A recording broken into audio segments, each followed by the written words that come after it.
Hola, muy buena tarde, bienvenidas, bienvenidos, bienvenides a nuestra mesa 10 del día de hoy, llamada Cuerpo, Teoría Social y Psicología. Bien, tenemos a 3 de nuestros invitados e invitada. Vamos a dar inicio a nuestra mesa con Natalia Martínez Ortega, de la Universidad Autónoma de Querétaro, con su ponencia Lenguaje del Cuerpo en un contexto incoherente. Perdón, corrección. Vamos con Mónica Rojas Pedraza, de la Facultad Popular de Bellas Artes de la Universidad Michoacana de San Nicolás de Hidalgo, con el cuerpo receptor del aprendizaje a través de la kinestesia aplicada en estudiantes universitarios.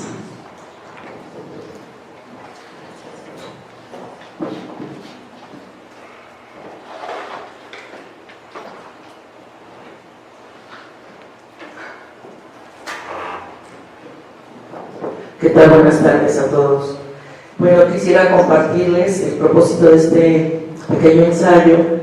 Es para concientizar a todos los maestros que estamos en activo y a algunos estudiantes también, cómo el cuerpo funciona como un anclaje de conocimiento. Y también qué importante es integrar estos métodos kinestésicos a nuestra práctica diaria. Y vamos a comenzar entonces con nuestro cuerpo.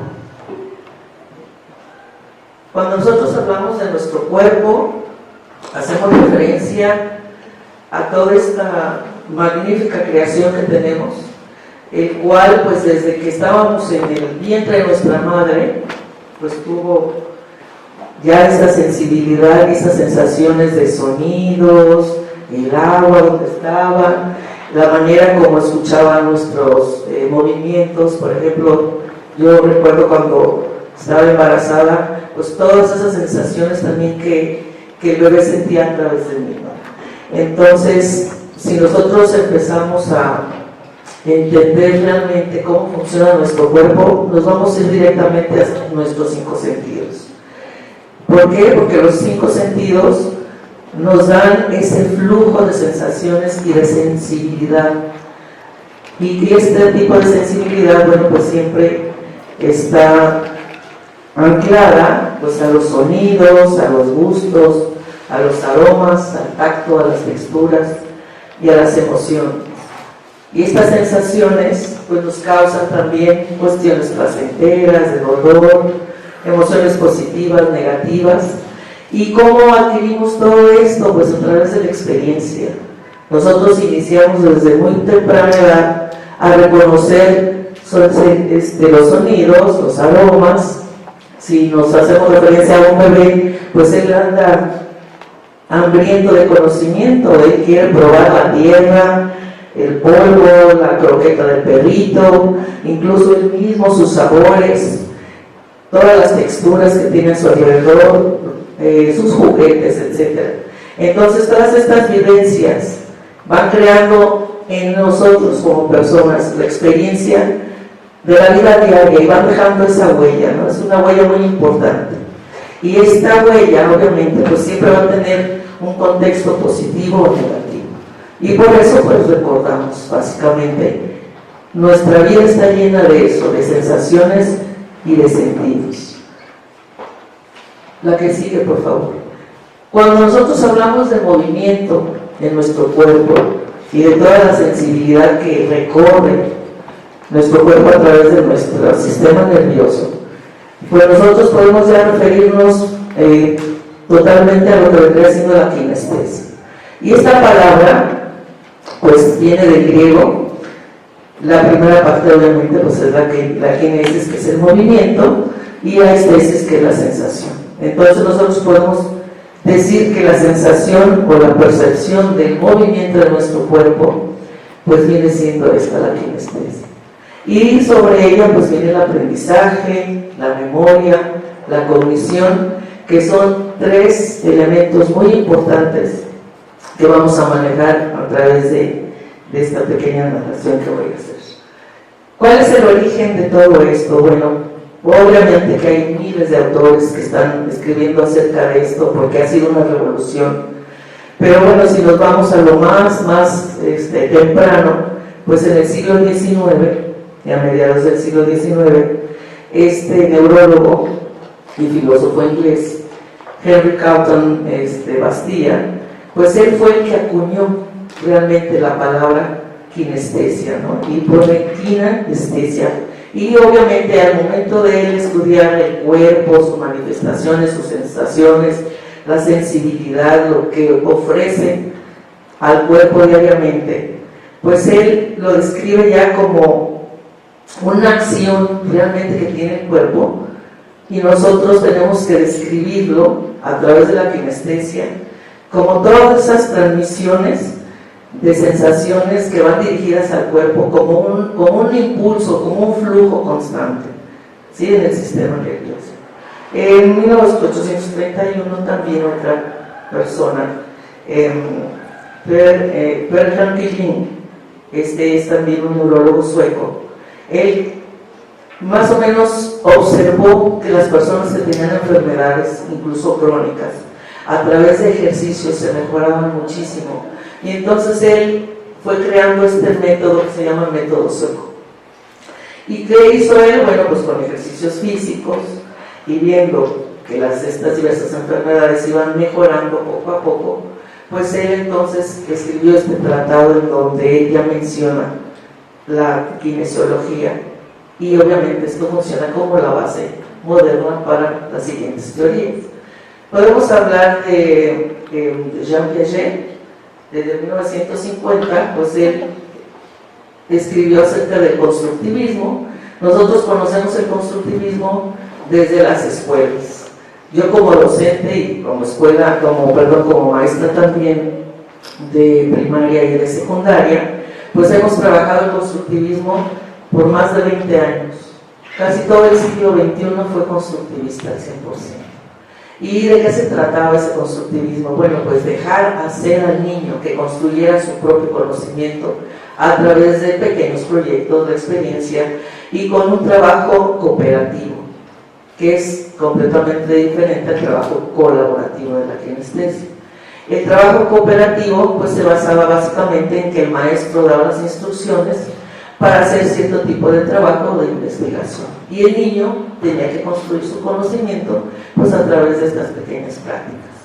Y el conocimiento pues fue evolucionando un poquito más hasta que llegamos a Howard Gardner con sus inteligencias múltiples. Ahorita, bueno, ya hizo un boom en 1983, y desde entonces se fueron utilizando todos estos elementos que él nos dio acerca de que todos tenemos las 7 inteligencias múltiples, y obviamente tenemos algunas más fuertes que otras. Algunos seremos muy visuales, o algunos seremos muy lógico-matemáticos, o algunos músicos, etc. Y bueno, y él tomó la kinestesia básicamente como cinético corporal. Tenemos otro autor que es David Cole, y él tiene la teoría del aprendizaje experiencial, ¿sí? Entonces él concreta básicamente la experiencia, que es parte del conocimiento que uno va adquiriendo poco a poco, ya sea en gran medida o en poca, y la va conceptualizando. Tú vas generando tus propios conceptos a través de tu propia experiencia, ¿sí? Y también tenemos a Neil Fleming, que básicamente es una de las teorías que más se utilizan, porque él ya solamente nos da 3 aspectos a estudiar, o 3 aspectos de estilos de aprendizaje, que vendría siendo el visual, el kinestésico, o vendría siendo el auditivo, perdón. Y él aumenta también uno más, que vendría siendo la lectura o la escritura, para las personas que tienen el gusto solamente de aprender leyendo o escribiendo. Entonces, cuando nosotros pensamos en la kinestesia y todo lo que significa, y el cuerpo como anclaje de todo el reconocimiento de la experiencia y el cúmulo de situaciones que nosotros vamos atesorando poco a poco, entonces pensamos en cuál sería la ventaja de tener la kinestesia en un contexto educativo, en cualquier nivel escolar. Una de estas beneficios que tendría tener la kinestesia en el contexto educativo sería que el alumno retenga más de lo que nosotros consideramos que pudiera ser. Nosotros cuando planeamos una clase, pues siempre estamos pensando en el alumno y deseamos que se quede en la información. Pero al momento de trabajar la kinestesia con cualquier alumno de cualquier edad, al momento de hacer, el alumno va a retener la información de manera diferente a que si solamente la leyera o que solamente escribiera su concepto. Y obviamente esto va a fomentar en él estas ganas de aprender, un aprendizaje activo. Otra de los beneficios que tendría también pues sería la mejora de su concentración. El alumno no se distraería tanto, ¿no? Y ahora que tenemos tantos teléfonos a la mano que todo el mundo lo ve y ya nadie te pone atención porque están viendo el teléfono. Entonces, ¿qué hacemos? Bueno, actividad es lo más importante dentro de una clase. ¿Y eso qué va a hacer? Pues va a mejorar su enfoque, va a mejorar su concentración, no se va a distraer. ¿Por qué? Porque va a tener que seguir un proceso y ese proceso tiene pasos. Entonces es muy importante en la kinestesia darle las instrucciones al alumno para que él esté totalmente activo y no pierda ningún paso, ninguna oportunidad. ¿Qué otro beneficio tenemos? Pues desarrolla habilidades motoras finas y gruesas. Muchas veces hacemos burla de que, ay, mira, reprobó tijeritas 1 y reprobó plastilina 2 y 3. Bueno, pues ¿qué creen? Probablemente cuando estuvo en el kinder o en preescolar no desarrolló exactamente esas destrezas finas de recortar, de iluminar, de hacer rayas, de hacer círculos. Entonces eso se ve reflejado pues ya en la adultez. Muchas veces la escritura que decimos los maestros es patas de araña, pues probablemente sus destrezas finas no fueron muy trabajadas. Y cuando trabaja la habilidad motora gruesa, pues en los movimientos, en el reconocer los espacios, que no se golpeen, en las paredes, que no se golpeen, las mesas al pasar, en una pata, etcétera, ¿no? Eso es muy importante cuando nosotros trabajamos la kinestesia, también dentro del salón de clase. Otro beneficio sería pues estimular la creatividad constante del alumno. Siempre va a estar pensando, ¿cómo voy a resolver esta situación? ¿De qué manera puedo sacarle provecho a esto? ¿Cuántas opciones tengo? Ver los escenarios para poder resolver. No solamente de la manera conceptual o la manera rígida que muchas veces nosotros como docentes queremos que el alumno se memorice, nos repita tal cual, punto y coma el párrafo. Entonces cuando nosotros trabajamos con la kinestesia se acabó eso. Lo único que queremos es que el alumno retenga el conocimiento a través de la actividad. Y bueno, otra cosa que nos da la kinestesia en el contexto educativo, pues va a facilitar a todos los alumnos con diferentes estilos de aprendizaje, les va a facilitar que pues también integrarse a una comunidad de trabajo colaborativo y obviamente la persona kinestésica pues va a ser el que va a estar más ad hoc, ¿no? Él va a estar en como necesito en el aula, se va a sentir muy cómodo. ¿Qué características tiene el aprendizaje kinestésico? Entonces, si nosotros lo queremos implementar dentro del salón de clase, bueno, primeramente, los alumnos se mueven constantemente. No pueden estar sentados, no pueden estar estáticos. Y eso les va a dar muy buena memoria muscular. ¿Por qué? Pues porque van a tener de alguna manera este hábito de hacer las cosas. La memoria muscular nosotros ya la tenemos muy bien trabajada. Las personas que manejamos, que utilizamos autos estándar, bueno, ya lo hacemos inconscientemente, los que escribimos a máquina, a mecanografía, que tuvimos oportunidad de aprenderlo, también nuestros dedos ya saben en dónde están las teclas, y bueno, y podemos dar 1000 ejemplos acerca de la memoria muscular. ¿Por qué? Pues por todo el manejo corporal que se ha hecho referente a eso. Y la coordinación motora, pues que es esencial. Si ustedes ven a alguien que se cae mucho, que se golpea, que se levanta y se pega en todas partes, bueno, probablemente su coordinación motora tendría que ser revisada. ¿Por qué? Pues porque no tiene medida de las distancias, no tiene medida de los espacios. Otra de las características sería Bueno, pues que aprende a través de la acción. Eso es como darle la receta, no la leas, pero ponte a hacerla, ¿no? Y muchas personas les gusta hacer en vez de ver. Entonces, pues hay que aprovechar esas oportunidades con los alumnos. Si tengo un alumno muy inquieto y que ya no veo que, pues, a ver, aquí está el tema, llégale, compártelo con alguien, o sé tutor con alguien, ¿no? Sé un compañero tutor. Ayúdame a que el otro aprenda. Y tú lo puedes ayudar como, pues siendo un compañero tutor. Porque enseñando se aprende. Y el alumno, que es kinestésico, pues va a tener esa facilidad, ¿no?, de trabajar así. Otra de las características es que siempre va a estar de pie. Si ustedes ven que un alumno se les para mucho, o le dicen, no, yo estoy bien parado, estoy bien, no necesito silla, pues probablemente su cuerpo necesita estirarse. Entonces no los obliguen a sentarse. ¿Por qué? Pues porque es su manera de aprender también. Y si lo obligan a estar sentado, pues se va a estar moviendo, y se va a estar moviendo. Y ustedes como maestros, pues van a estar distrayéndose y van a decir, este chico no me pone atención. ¿Por qué no me pone atención? No es que no te ponga atención, es que ya está cansado. Entonces, las personas con aprendizaje kinestésico pues tienen ventajas, ¿sí? Muchas ventajas. Son deportistas, son grandes cirujanos, son muy destacados en sus entornos, pues tienen mucha facilidad para moverse en todas partes, pero tienen un extra, son muy sensibles a todo, son muy emocionales. ¿Por qué? Pues porque inmediatamente ellos sienten cualquier cosa que sucede en el exterior, les empata en el cuerpo. Y obviamente pues aprenden rápidamente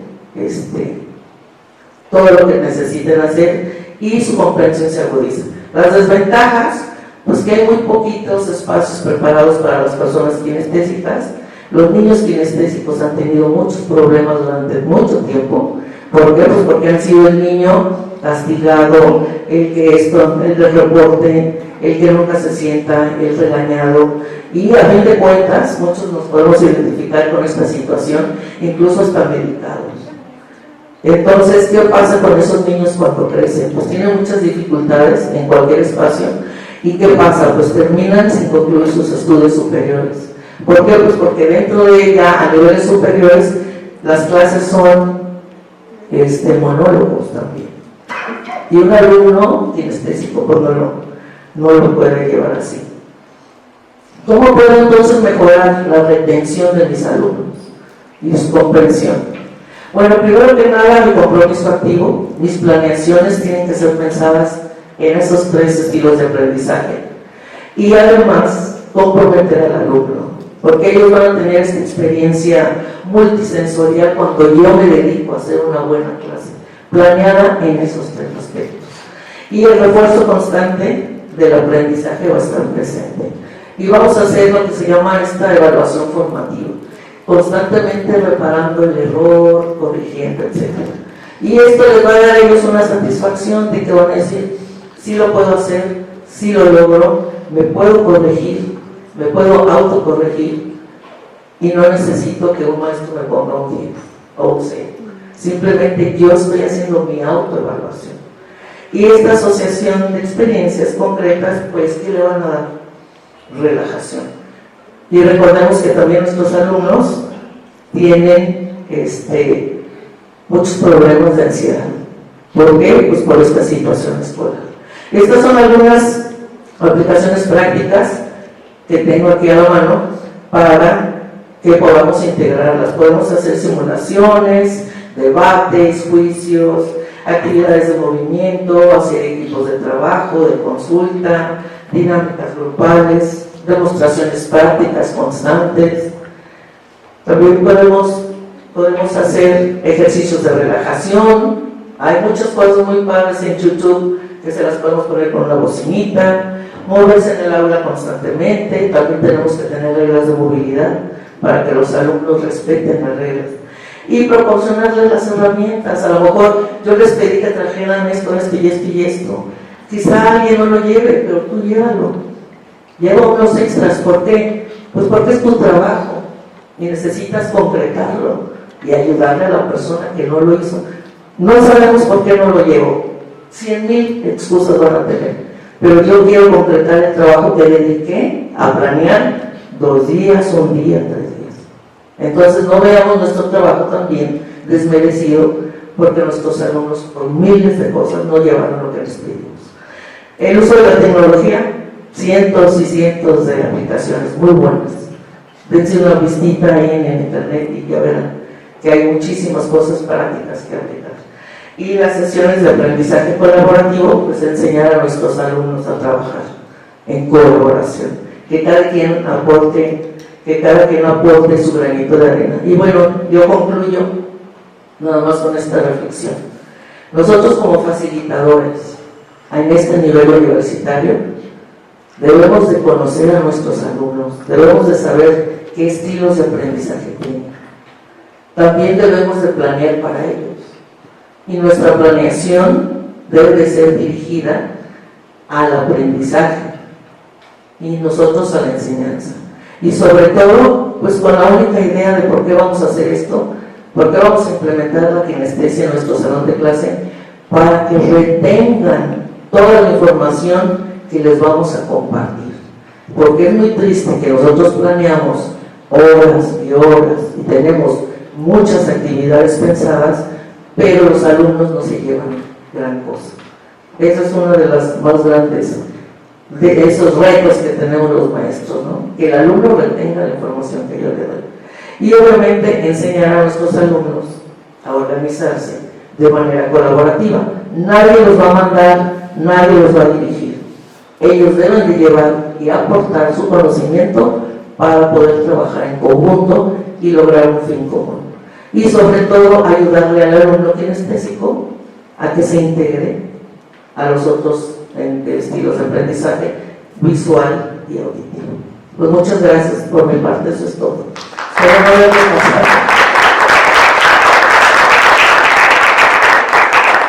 Muchas gracias, Mónica. Ahora vamos a pasar con Carlos Olivier Toledo. Psicosomática y psicoanálisis en México en torno al primer simposio de medicina psicosomática en México 1949. Carlos, te doy la palabra. Gracias. Les comento que me voy a mover de temática a otro lugar completamente diferente. Yo todavía no entiendo exactamente cómo fue que llegué a esa mesa, pero aquí estoy. Pero anticipo que me voy a mover.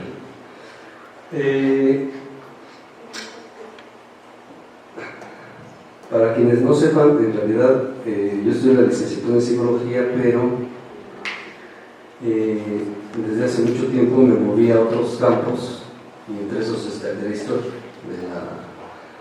de México, y me especializo en lo que sería el campo psi de México, su historia.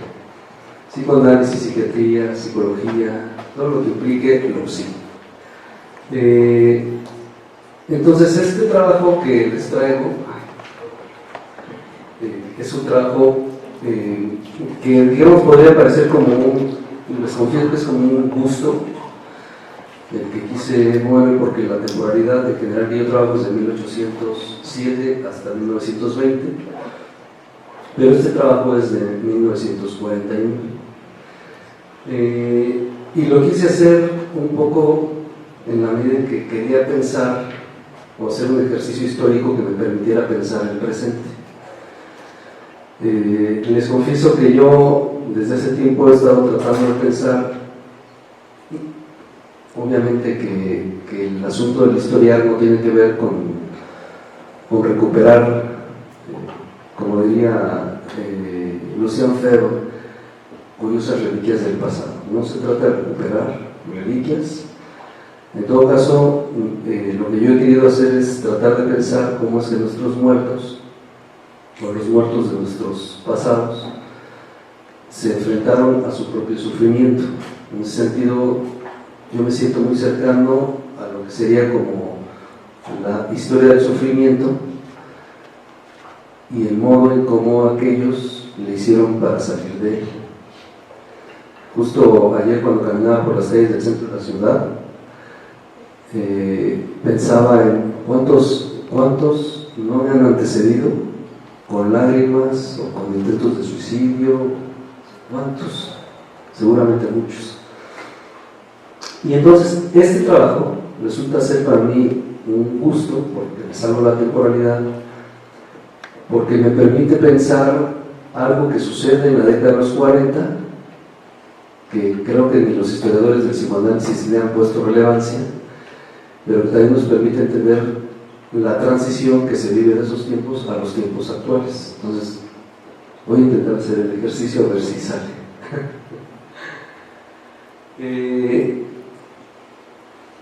Ale, ¿me puedes ayudar con la...?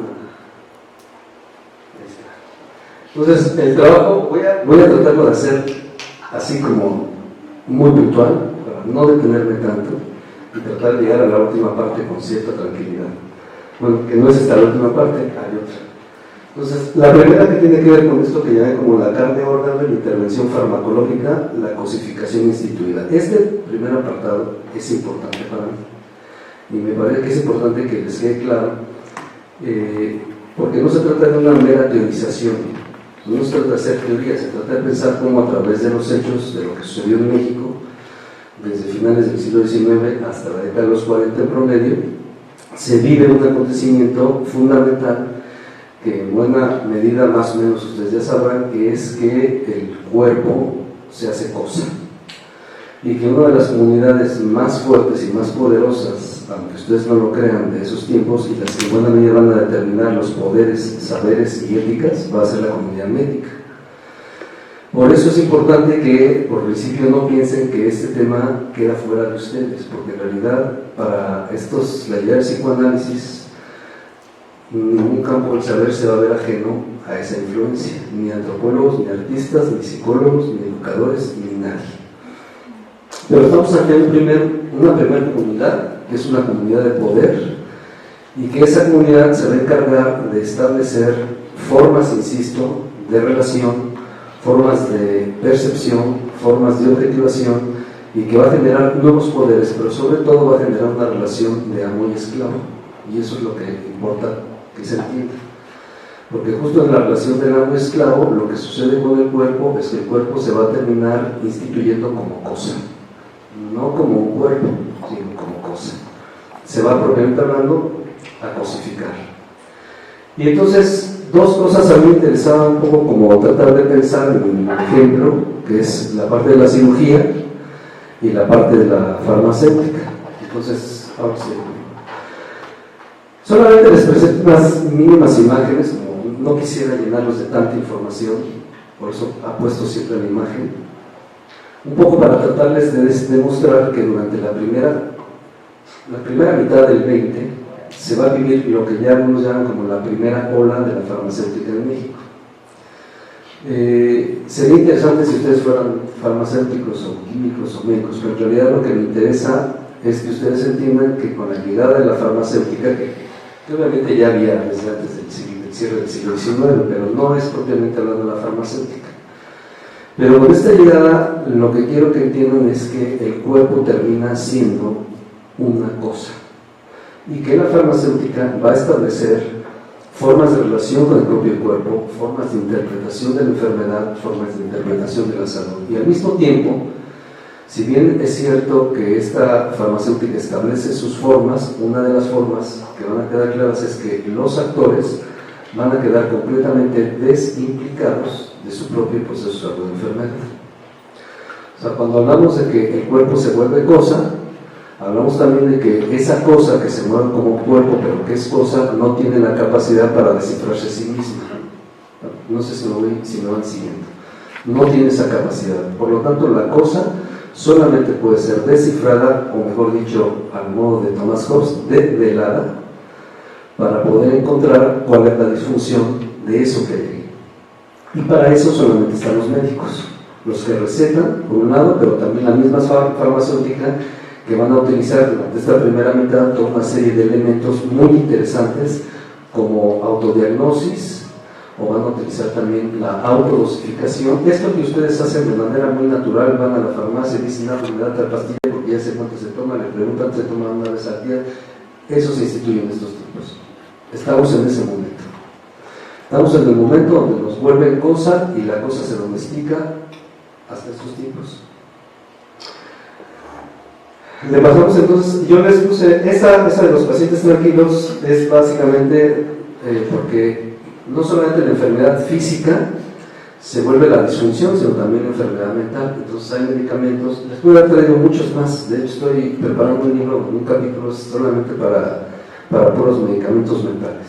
Pero ahí la idea es que ustedes entiendan que la farmacéutica cuando llega, y llega vinculada a este poder médico, y llega para contribuir a la cosificación del cuerpo, pues también las enfermedades mentales van a volverse una cosa. De hecho, si ustedes lo piensan bien, cuando uno va con el psicólogo o con el coach, ahora ya con el coach, el psiquiatra o quien sea que sea, en realidad se parte de la misma tesis que la relación médico-paciente. Y el paciente no sabe nada sobre su enfermedad, entonces tiene que asistir con alguien que sepa para que el que sabe le diga qué tiene que hacer. Pues en el caso de los sí, sucede lo mismo. Es el psicoanalista el primero que, digamos, va a poner en cuestión esta relación del amo y del clavo. Y ahora pasamos. Ese es otro medicamento para el mal humor. Incluso les puedo decir que tengo medicamentos de finales del siglo XIX que ya se anuncian para curar la soledad. Bueno, y ahí les puse nada más una imagen porque frente a este modelo, frente a este modelo de cosificación, tenemos un primer momento que yo insisto que para los psicoanalistas parece que todavía no les acaba de caer el 20 que estamos frente a un momento inédito. En este periodo, desde el 1916 en promedio, parece que va a aparecer un primer panfletito que es de José Messi Gutiérrez, que fue el primer director de la Castañeda, y que ese panfletito se llamaba El complejo conquistador alemán. Entonces José Messi Gutiérrez le hace una crítica a los alemanes, y en esa crítica pues termina haciendo un análisis de cuáles son los complejos al estilo junguiano de lo que les puede estar sucediendo. Entonces, más o menos de 1916 al 49 vamos a abrir una especie como de instalación, quizá una institución por parte de la llegada del psicoanálisis. Freud va a estar en la prensa, y esto se los digo de forma inédita porque no hay artículos que hablen de este periodo, no hay investigadores que estén trabajando en este periodo. Porque digamos hay una fuerte discusión entre los psicoanalistas sobre si eso es la llegada, se debe considerar como la llegada del psicoanálisis o no. Muchos psicoanalistas creen que habría que pensar la llegada del psicoanálisis desde el momento en que un paciente se subía al diván y nada más, y otros dicen no, pues el psicoanálisis llega desde el momento en que se nombra. Entonces ahí hay una fuerte discusión. A mí no me interesa si llega de un modo u otro. A mí lo que me interesa es que Freud está presente desde la primera mitad del siglo XX y que ahí hay una disputa en la prensa, digamos, porque ustedes ya saben sobre si el tipo se mete a todo el asunto de la sexualidad, sobre si el niño es perverso, sobre si el niño es interrico, entonces hay una discusión muy fuerte con Freud. Hay algunos que ya lo tratan de maestro y hay algunos que lo tratan de charlatán. Entonces ese periodo va a ser interesante porque vemos el primer panfletito que les comentaba, el complejo conquistador alemán, pero también vemos la primera tesis en 1923 con Guevara Oropesa, que se llama justamente así, psicoanálisis. Estas tesis las pueden consultar en el antiguo Palacio de la Inquisición en la Ciudad de México, y creo que incluso ya están digitalizados. Entonces tenemos toda una serie de documentos que van permitiendo la discusión de este tipo, que además lo que va, digamos, como a permitir en la llegada, y eso es lo que es necesario que comencemos a entender, es que si bien el cuerpo se vuelve cosa en el modelo médico, desde el lugar del psicoanálisis la cosa es puesta en cuestión. O sea, porque la cosa se vuelve desde el modelo psicoanalítico, y conste que no soy psicoanalista y conste que no quiero hacer apología del psicoanálisis, no soy psicoanalista, pero tampoco habría que renunciar a eso que sucede como proceso que podrían llamarse como las historias de las mentalidades. No podemos renunciar a entender. Entonces el asunto es que con la idea del psicoanálisis llega a una posición distinta a la de la cosificación. La cosa deja de ser cosa y la cosa, desde el momento en que tiene historia, se vuelve cuerpo. Y eso es lo que no alcanzan a entender los psicoanalistas, que estamos frente a un momento inédito.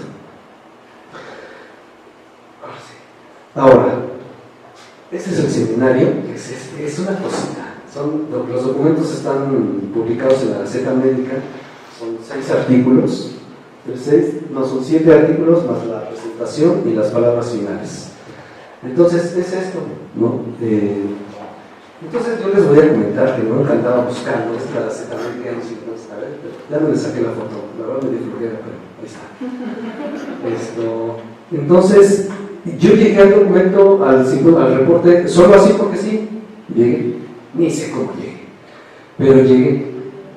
Y entonces a eso me refiero con el gusto que me quise dar, porque quise pensar que ese momento inadvertido, curioso, raro, un simposio que se presenta, parecía inadvertido. Yo dije, no es inadvertido si ubicamos la llegada de la farmacéutica, si ubicamos la cosificación del cuerpo, si ubicamos como un poder médico que estableció relaciones, una relación fundamental que es la del amo y el esclavo.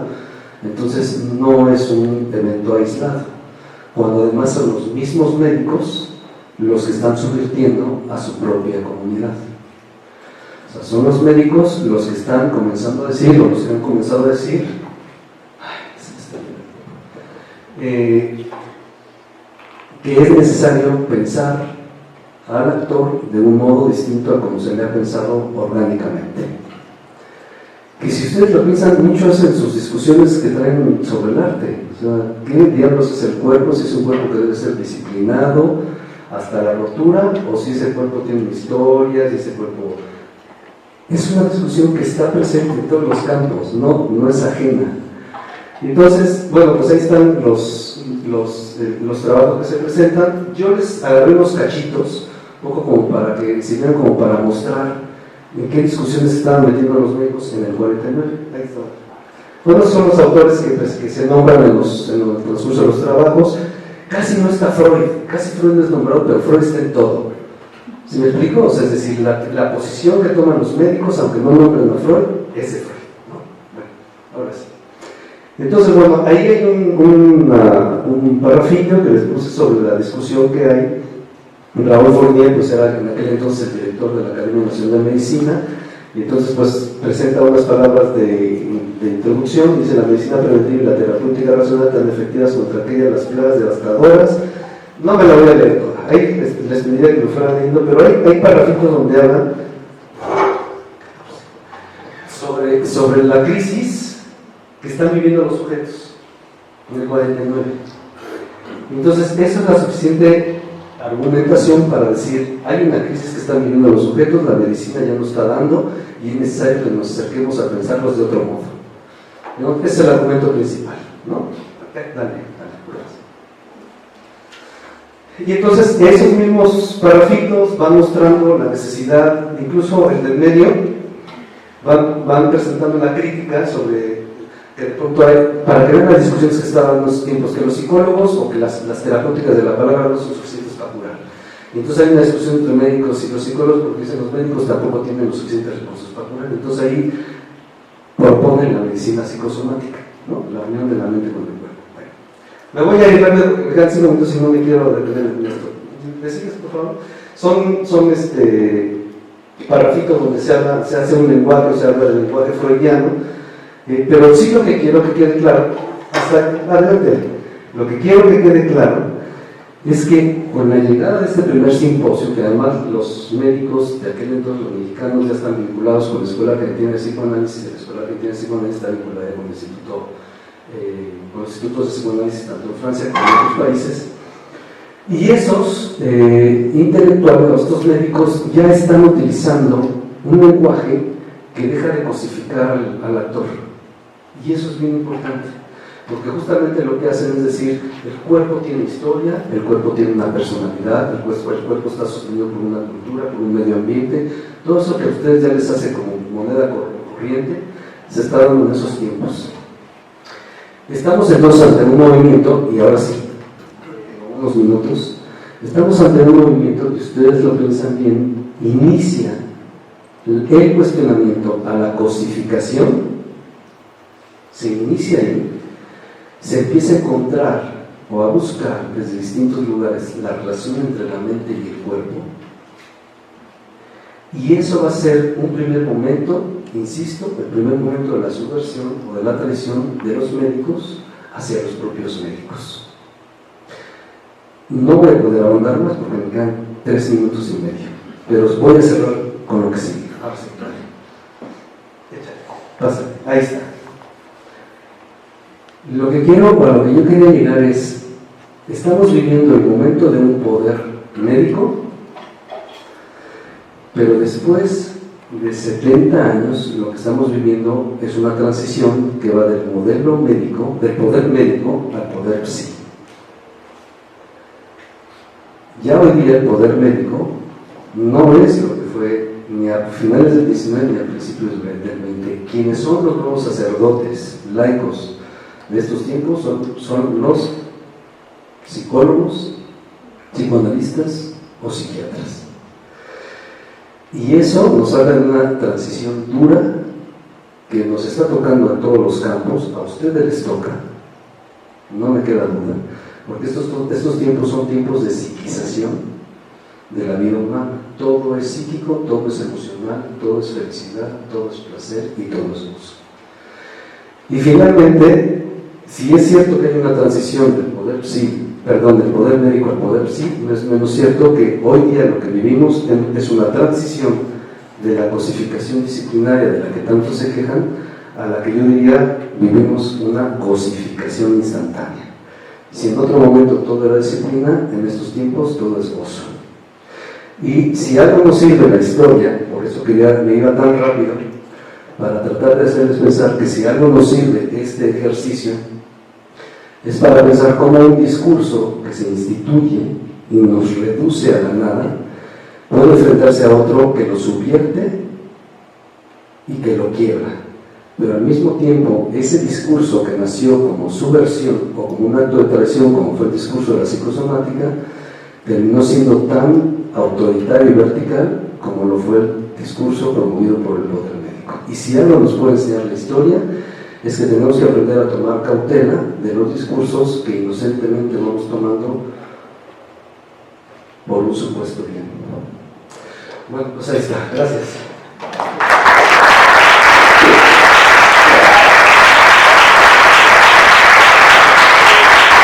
Bien, muchas gracias, Teresa. Y ahora pasamos con el doctor Arturo Morales Campos con su ponencia Cuerpo y Conocimiento. Él viene del Instituto de Investigaciones Filosóficas de la Universidad de Michoacán, entonces estamos en casa para usted. Gracias. Muchas gracias y muy buenas tardes. Agradezco mucho la invitación y agradezco su presencia. Yo voy a permitir leer mi ponencia porque si no me salgo, me voy por 3 líneas y me pierdo. Pero quiero nada más anunciar que esto es parte también de un proyecto mayor que no hemos podido desarrollar en ese colectivo. Y tiene cierta relación con lo que se ha dicho aquí ahorita. Eso me agrada. Dentro de las ciencias cognitivas existe una posición altamente reduccionista que sitúa todo el complejo cognitivo en el cerebro. En gran medida esta visión monocular e individualista ha desencadenado prácticas que se enfilan decididamente a imponer un actual humano robotizable, como sucede con el transhumanismo, el biomejoramiento moral o la inteligencia artificial fuerte. A contrapelo existe una ideología holista que considera el universo como un todo interrelacionado en el que cada individuo queda supeditado a la colectividad y al que se le impone una identidad sostenida, si no es que negada. De esta manera, ni su pensar ni su actuar importan si no emanan de la comunidad. Una perspectiva que parte de un sujeto el cual presenta inextricables relaciones vitales en su interior del organismo y a la vez dentro de un contexto sociocultural dado que lo delimite, poder explicar de mejor manera la dicha identidad.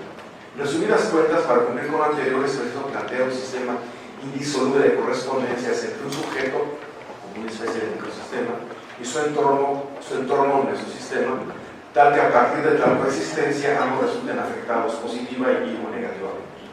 Bajo este marco, la ontogenia y la filogenia de los sujetos involucrados aparecerán al mismo tiempo alterados. El sujeto en un principio es un sistema orgánico, o sea, cuerpo y cerebro. Estará compuesto por diversos sistemas más, uno de ellos es el que trabaja en la generación de procesos cognitivos. Estos procesos, al igual que el resto de ellos, biológicos, psicológicos, etcétera, etcétera, provocan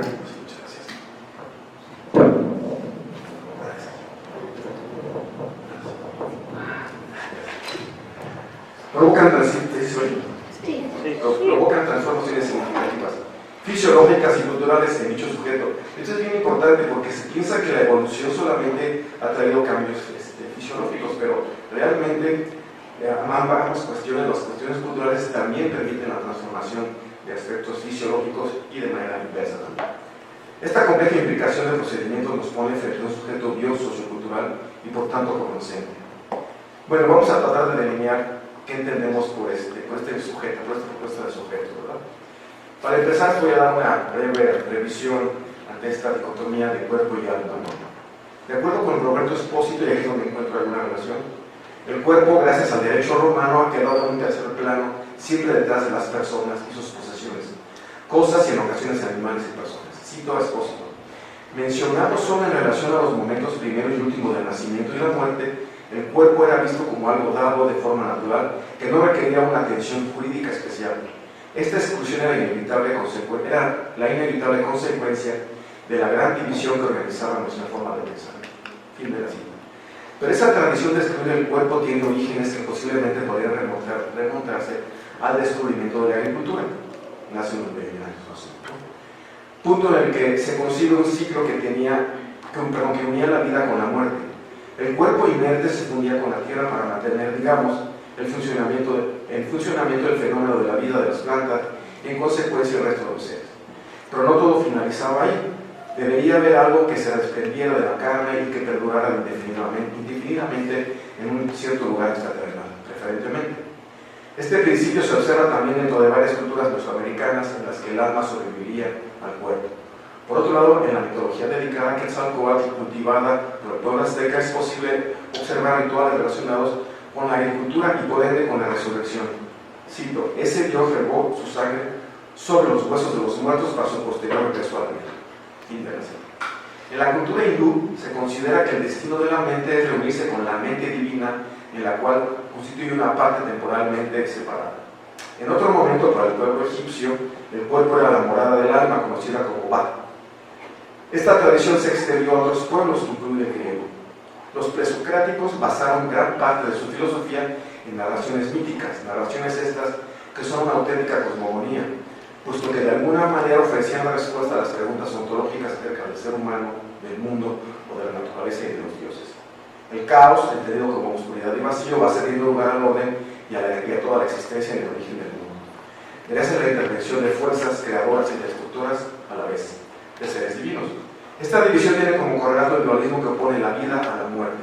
A pesar de ello, hay una continuidad en esos polos que permite la participación de otras entidades, paradójicamente en radical pugna, ¿no? Cuerpo y alma. Al primero estarán asociados los sentidos, la imperfección, la culpa. El alma, así, será la antítesis del cuerpo. El alma no es ya sangre, sino espíritu, procede de otro mundo, se halla desterrada en esta tierra como castigo de una culpa anterior. Está encadenada al cuerpo, con el que tiene que hacer un largo camino hasta que se vea libre de la sexualidad. Este modelo religioso está fuertemente ligado al culto dedicado a Dionisos, similar al de los Osiris egipcio, practicado por los órficos. Los pitagóricos continuaron esta tradición y la convirtieron en una forma ascética de vida con el fin de purificar el alma. En adición, dentro de este programa se sentó la dicotomía entre forma y materia. Entonces, de estas tradiciones, pues bueno, emana Platón, ¿no? y el cristianismo, que sabemos cómo separan el alma y el cuerpo, y llega esto hasta Descartes con la misma idea, de donde parte la filosofía moderna, y entonces continuamos con esta separación prácticamente hasta el presente, aunque, dice el compañero, hay algunas excepciones, y sigue más o menos desde mitades del siglo XX a la mitad del siglo XX, que se trata de unir el alma con el cuerpo, diferentes resultados, ¿verdad? Vamos a ver ahora qué pasa con la propuesta que tenemos de sujeto, ¿verdad? La noción de sujeto indica en principio un sometimiento violento o no, falta de plena libertad, dependencia. En cuanto al humano, si seguimos al biólogo Humberto Maturana, esa entidad se encuentra dentro de dos grandes esferas que lo determinan fuertemente, la biológica y la social. Esta concepción también guarda su problemática, la cual reside en una relación entre el sujeto y la otredad. Según sea el caso, convierte esta última en objeto de aquel. Sabemos que detrás de esta fuerte dicotomía es posible que subyazca una ideología individualista y utilitarista que se ha acentuado en la actualidad gracias a la política neoliberal planetaria. No obstante lo anterior, asumimos la premisa siguiente: el objeto es únicamente objeto del pensamiento de un sujeto. El sujeto busca guiarse por la realidad gracias al encuentro con el objeto, aunque a veces también puede variar, ¿no? El objeto se puede convertir en sujeto. Bajo esta perspectiva, el sujeto depende vitalmente del objeto. En la visión, dicho encuentro no se registra en un ambiente aislado, sino dentro de un contexto específico y altamente cambiante. Así, el encuentro no se reduce a un par de elementos. Dentro de esta interacción, ambos lados, como veremos, pueden resultar afectados positiva o negativamente. Nuestra posición entonces toma como base la condición de interdependencia. Un sujeto es un organismo, un cuerpo para nosotros, animal en general y humano en particular, inmerso en un cierto contexto natural y sociocultural a la vez, que lo fuerza a establecer una gran variedad de relaciones con los miembros o elementos propios y ajenos, inherentes y vivientes, objetuales y subjetivos de dicho contexto. Para que ese sujeto pueda sobrevivir, es imprescindible que se someta a esas relaciones. Claro está que en algún momento tal interdependencia puede causar su degradación o su muerte. No obstante, resulta poco posible que pueda llevar su vida lejos de un ambiente ausente de todo tipo de vínculos.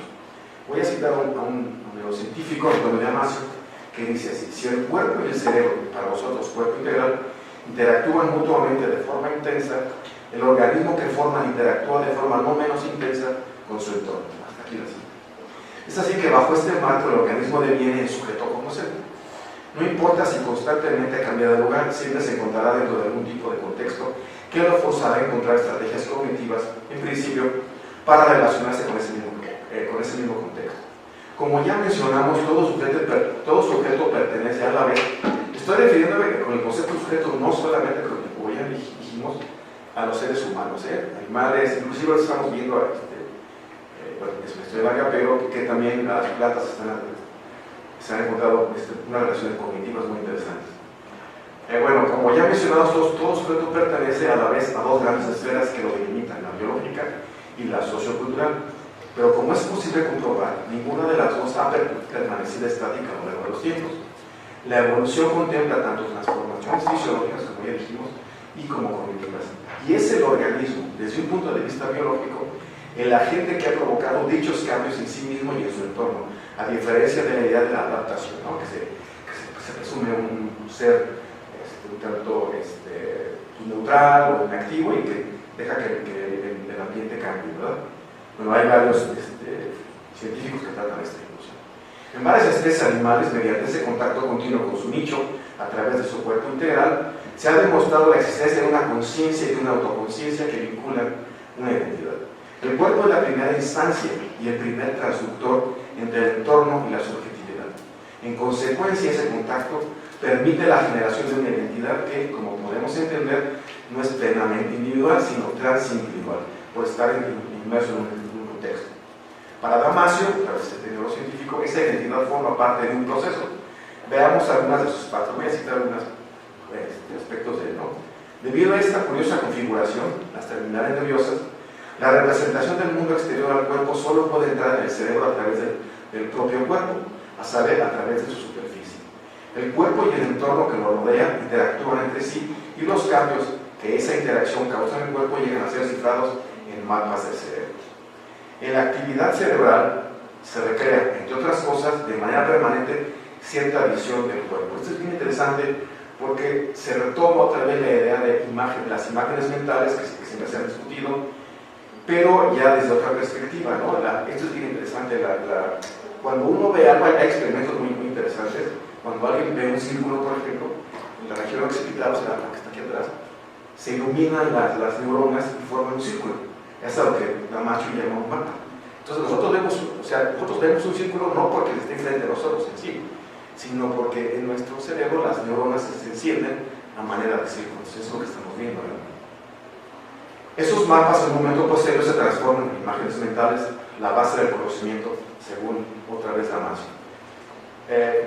Yo he estado en algunas instancias de investigación con neurocientíficos y sí sé que hemos probado esta situación. Yo creo que esto es súper interesante y apenas está tomando, Damasio es uno de los primeros que ha sustentado esta situación.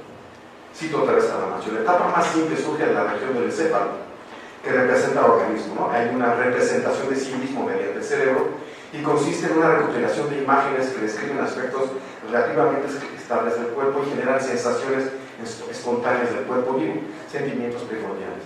La segunda etapa resulta de establecer una relación entre el organismo, tal y como el protopsíquismo representa, y cualquier parte del encéfalo que represente un objeto a conocer. El resultado es el sí mismo central. Aquí es donde se entiende la relación íntima entre el objeto y el sujeto, es decir, si no hay objetos o quizás elementos del universo para no utilizar la realidad, entonces no habría pensamiento. Entonces esa es la idea principal que estamos trabajando aquí. La tercera etapa permite que múltiples objetos previamente registrados como experiencia vivida o como futuro anticipado interactúen con aquel protosímismo, produciendo en abundancia pulsos del sí mismo central. El resultado es un sí mismo autobiográfico, o sea, no podemos llegar a una identidad si no tenemos contacto con la otra edad. Fin de la cita.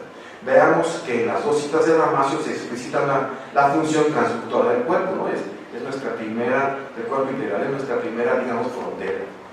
Bien, las imágenes corporales interoceptivas, imágenes que permiten saber cómo está ubicado el cuerpo en el espacio, su estado actual, sus sentimientos, etcétera, etcétera, del protosímismo, son sentidas. Otra vez Damasio. Se trata de los sentimientos primordiales del cuerpo y se hallan espontáneamente presentes en el cerebro despierto normal. Fin de la cita. El sí mismo central es cognitivo y está fuertemente ligado a los sentimientos experimentados. Los cambios en el protosímismo inauguran la creación pasajera del sí mismo central y dan inicio a una cadena de acontecimientos. Uno de los sentimientos primordiales de esta fase es un sentimiento de conocer, además de otras múltiples funciones, ¿no? Emotivas, biográficas, memoria a largo plazo principalmente. En fin, gran parte de las actividades humanas. El sí mismo autobiográfico recoge las anteriores etapas para conformar una idea más completa del sujeto cognoscente y de su entorno. En cada fase de ese proceso sucede una nueva transducción, o sea, un nuevo cambio, una transformación de lo percibido. No se trata de tres entidades diferentes, ¿no? Como decía Freud, sino de, como señalamos, un proceso con diferentes etapas en la que se completa y complementa un acto cognitivo incluido la identidad. En este sentido, todo se trata de transformaciones y traducciones. Algunos aspectos formales, tamaño, temperatura, localización, textura, sonido, olor, saber del objeto, ¿sí?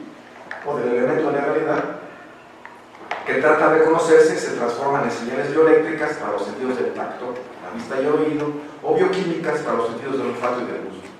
Aquí se encuentran los sentimientos primordiales del protosímismo. Después, el sí mismo central, a partir del paquete sensorial inicial del que acabamos de hablar, empieza a entender qué está percibiendo. Las señales así van adquiriendo paulatinamente aspectos conceptuales o cognitivos recogidos a lo largo de su vida. Finalmente, el sí mismo autobiográfico posibilita establecer relaciones con anteriores experiencias similares, es decir, es la memoria el factor que le permite al sujeto elaborar un conocimiento más amplio y contextual de ese suceso. Estas tres fases, digamos, que construyen finalmente un sujeto cognoscente, o sea, todo es a base de construcción. No es algo ya dado, o sea, estamos en constante construcción. Nada de esto puede suceder sin una determinada capacidad o experiencia cultural ni una participación en la sociedad. Las fases anteriores nos permiten entender además cómo es que parte de la exterioridad, o en concreto el objeto signo, envuelto en un contexto específico, entra en el sujeto y gracias a la actividad de su cuerpo integral en inicio y a su competencia cultural posteriormente. Sin caer en un monismo en áreas de cualquier dualismo, existe una cierta continuidad entre el exterior y el interior del sujeto cognoscente. O sea, no hay barreras, aunque nuestro cuerpo constituye una especie de barrera, pero siempre hay una continuidad con constantes traducciones o transformaciones. La realidad entonces adquiere dos posibilidades, la exterior al sujeto y la interior al mismo. En cierta manera, la continuidad entre esas dos posibilidades se conserva. Ahora bien, se nos podrá cuestionar que existe un abismo insalvable entre la materialidad de la primera posibilidad y la inmaterialidad de la segunda. Creemos que esta postura es errónea. No es posible establecer una relación, cualquiera que sea, con algo inmaterial. Si la subjetividad genera, valga la redundancia, dentro de un sujeto, de su cuerpo, es decir, debe ocupar algún lugar, en ese sentido no puede ser inmaterial. Entonces, todo proceso subjetivo o intersubjetivo es material. Finalmente, esto no elimina las emociones ni los sentimientos, todo esto es material. Porque si no, entonces, lo inmaterial, pues, como no existe, no está en ninguna parte, pues no nos podemos relacionar con ella. Todo lo que sucede dentro y fuera de nosotros es completamente material y existe y es real, ¿no? Cualquier sueño, cualquier alucinación o cualquier cosa que esté frente a nosotros es real. Finalmente, si las dos esferas, la biológica y la cultural, determinan fuerte e indisolublemente al sujeto, su cultura debe integrar el factor biológico. En este caso debería ser más bien biocultura. Y esta es nuestra propuesta, ¿sí? Esa es la idea de vincular aspectos biológicos, o sea, el cuerpo y sus fenómenos, ¿sí?, con aspectos cognitivos que están indisolublemente unidos, ¿verdad?, para siempre, y que no se pueden despegar, ¿no? Todas estas tradiciones filosóficas y de otro tipo que separan la naturaleza del ser humano, de la cultura, me parece que son inoperables, ¿no? Dependemos muchísimo de la naturaleza, no podemos cambiar nuestra naturaleza fácilmente, y entonces por eso es que hablamos de una biocultura. Esta es quizás nuestra propuesta más importante que estamos desarrollando, y pues por mi parte sería todo. Muchas gracias.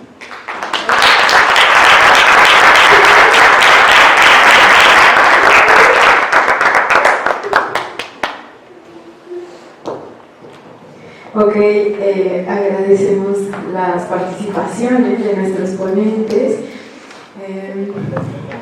Encuentro posturas encontradas en el sentido que con Mónica se habla sobre retos en la intervención en esta práctica docente, cómo escuchar las diferentes necesidades de los alumnos, alumnas, un discurso inclusivo, y pensar, rescaté dos palabras, la creatividad y la relajación, como un proceso constructivo hacia las necesidades de las personas que están en un proceso formativo versus un ambiente institucional más rígido, bajo esta linealidad del aprendizaje es de tal manera, pero me parece interesante verlo como este espacio en donde se puede reconstruir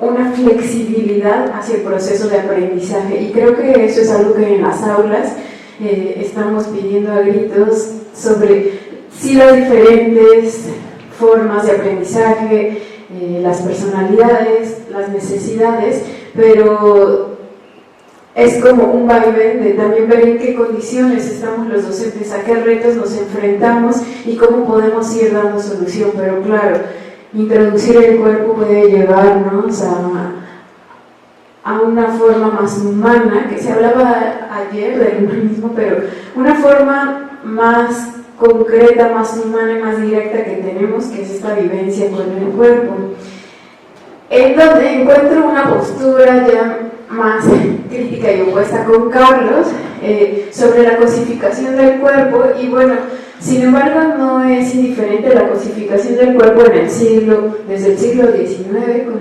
revoluciones industriales, donde el cuerpo empieza a servir para la producción, y eso se reproduce siglo XX y XXI. Entonces, no resulta tan raro que el cuerpo se cosifique para que genere el consumo, pero también se consume el cuerpo como una mercancía. Entonces, claro, lo decías con palabras más fuertes en la mañana, ¿no?, que la psicología se ha vuelto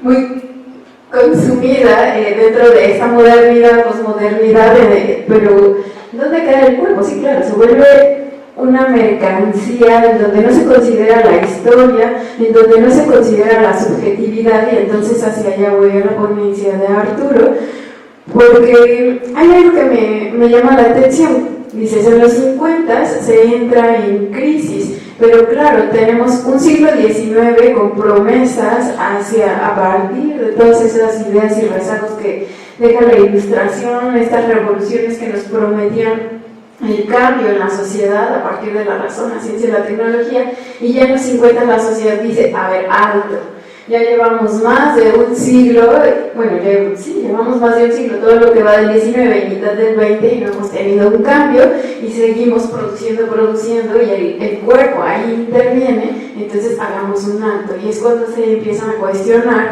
paradigmas epistémicos de cualquier ciencia, ¿no? Y bueno, la medicina, claro, se vuelve un negocio como cualquier otra área de conocimiento, y el cuerpo no queda detrás, el cuerpo también le entra voluntario o involuntariamente, dependiendo de las áreas de conocimiento, pero la población en general entra a esas dinámicas, y no forzosamente de una forma consciente. Entonces, claro, hablabas también del goce en la actualidad y tiene que ver con el consumo, tiene que ver con cómo consumimos nuestro cuerpo, cómo consumimos productos, cómo consumimos la vida. Ya no importa cuánto tiempo dure, sino que sea una experiencia. Ya se venden experiencias, ya no importa tanto el objeto, sino la experiencia. Y entonces hacia allá va esto del goce como una misma mercancía, pero el punto es también en cuál es el eje transversal, que es el cuerpo, porque con el cuerpo es con lo que estamos. Y este goce que lleva esa parte efímera, esa parte de excesos, y claro, lo hacemos con el cuerpo. Bueno, ya para no abordar más, respecto a lo biocultural con Arturo, bueno, agradezco mucho. Se habla también de un sujeto sometido. Bueno, sujeto tiene que ver con esta sugestión a una estructura social, a un contexto en el que se pertenece. Y cómo hablamos de sobrevivir, ¿no? ¿Por qué no sobrevivir, pero también estando en condiciones en donde este dualismo que hablabas de vida, muerte, muy fuerte lo dionisiaco, los placeres, y lo vinculo con lo de Carlos, ¿no? Como los placeres, el extremo, el exceso, y bueno, no sé, encuentro algunas respuestas tal vez en Habermas, en Jürgen Habermas, en Max Weber, que dan una propuesta de salida a esto, pero no dicen que sea algo fácil, ¿no? Respecto al cuerpo como intermediario, lo vinculo con este receptáculo o repositorio de las experiencias que hablamos, y cómo a partir de ahí encontramos un ligue con nuestro entorno y nuestra subjetividad. Pero entonces, ¿desde dónde estamos entendiendo la subjetividad? Por supuesto, de las experiencias, la percepción que vamos generando en nuestra historia.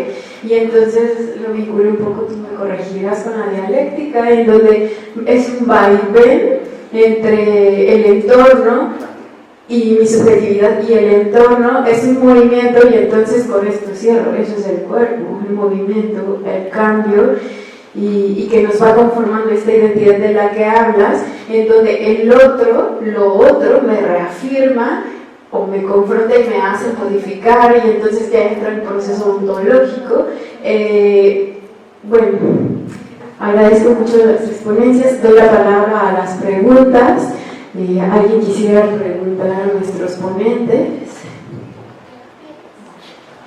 Por favor.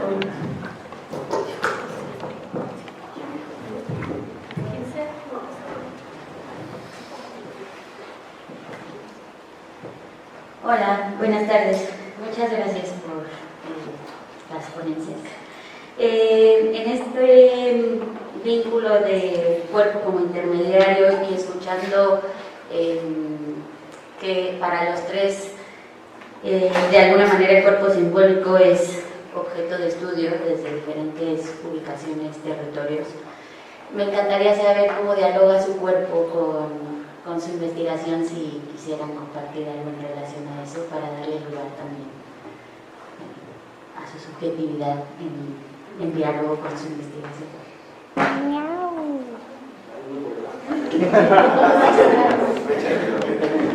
Bueno, el cuerpo para mí es la primera instancia que me permite el conocimiento, ¿no? Primero a través de los sentidos es que yo digo que tengo acceso a lo que decimos realidad, ¿no? Esa es mi idea.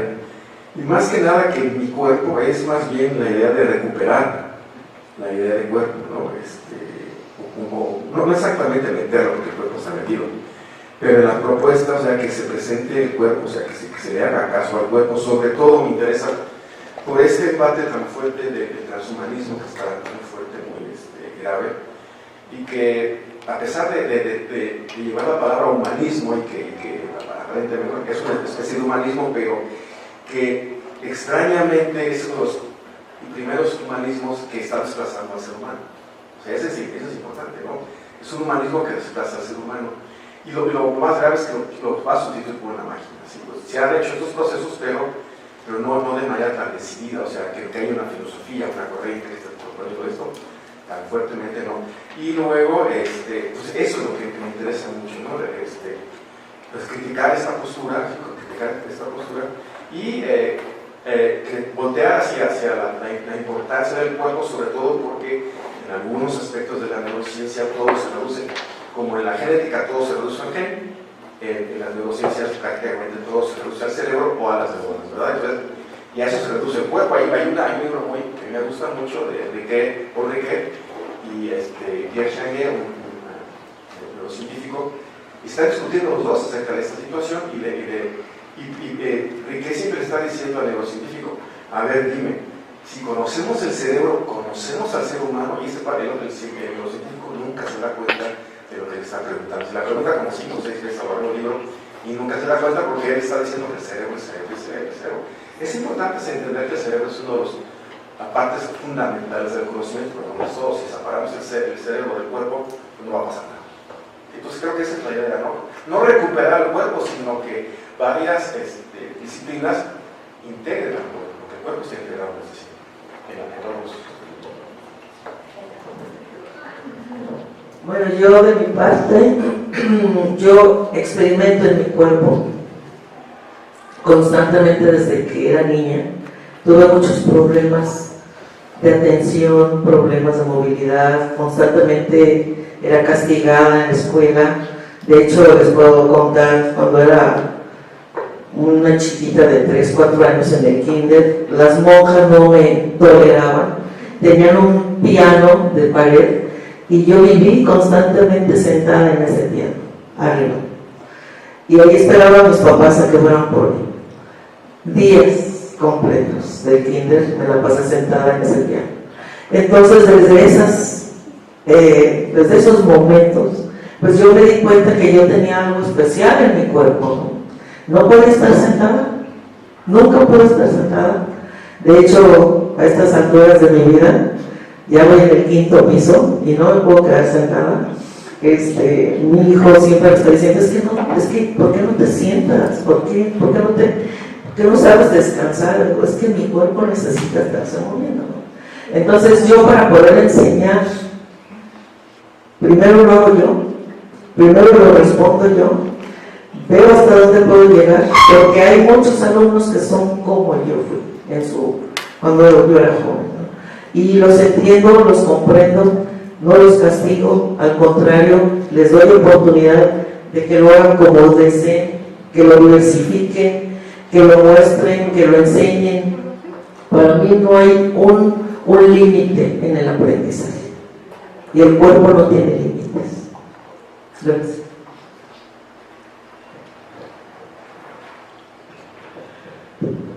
Me siento como en un examen. A ver si le digo A ver si le digo. Lo voy a decir en pocas palabras. Yo sufro. Y solamente los que tenemos tantos demonios encontramos un mínimo de paz o en la historia o en la filosofía. Por lo menos es mi caso. Y no en cualquier filosofía, en la filosofía antigua. Así que cuando me pregunto por el sufrimiento del muerto y cómo le hizo para encarar o para intentar no sufrir tanto, o cuando pienso en qué diablos hizo la psicología cuando se instala en México, o cuando de pronto los médicos le decían al enfermo, usted se va a parar frente a su cuarto, en el siglo XIX, se va a parar frente a su cuarto y va a decir, soy feliz, soy feliz, soy feliz, soy feliz, y así se le va a quitar la tristeza. O sea, eso que parece de broma, de fondo la pregunta es por cómo le hacían para no sufrir, o una pastilla, o un ungüento, o un cinturón para los nervios. La pregunta es por el sufrimiento, y cuando yo hago la pregunta por el sufrimiento del otro, no la estoy haciendo más que por mi propio sufrimiento.